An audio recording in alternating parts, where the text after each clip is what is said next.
তবে একটা বিষয় বলতে চাই, আমরা আসলে খুব অল্প সময়ের মধ্যে কাজটা করেছি, যে কারণে আসলে ডাবিং এবং সব মিলিয়ে আমাদেরকে একেবারে রিলিজ এই হলে আসার আগ পর্যন্ত কাজ করতে হচ্ছে। আর একটু যদি সময় পেতাম হয়তো আরও গুছিয়ে আমরা করতে পারতাম, কিন্তু তারপরও দর্শকদের যে সারা, আলহামদুলিল্লাহ, এবং যেভাবে করে আসলে সবাই আসলে ভালোবাসা দিচ্ছে সেটা অনেক বড় বিষয়। এবার আমরা আমাদের এখানে ভিএফএক্স এর বাংলাদেশের সবচেয়ে বেস্ট টিমকে দিয়ে কাজ করিয়েছি, তাই না আজিজ ভাই? হ্যাঁ, একদম বেস্ট টিম কাজ করেছে স্ক্র্যাচ, এবং দে ট্রাই দেয়ার বেস্ট। এবং তারপরেও, এবং এটা সত্যি যে আমাদের তো আসলে এখন হাতের নাগালে আসলে এত বড় বড় প্ল্যাটফর্মগুলো আমরা দেখতে পাই, নেটফ্লিক্স থেকে শুরু করে সব কিছু, এবং আমাদের দর্শকদের চৌকাতে আসলে বড় হয়েছে, নো ডাউট। কিন্তু যেটা প্রয়োজন সেটা হচ্ছে আসলে আমরা আমাদের মতো করে আমাদের যতটুকু আছে তার মধ্যে কতটুকু করতে পারি। ভালো কোনো শেষ নাই, খারাপেরও কোনো শেষ নেই।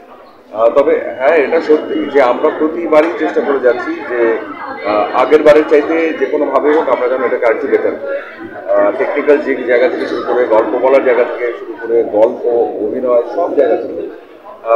তো সেই চেষ্টা অব্যাহত থাকবে, এবং আশা করা যায় সামনে যখন আরেকটা সিরিজ আসবে তখন হচ্ছে দর্শকরা আরও বেটার কিছু দেখতে পারবে।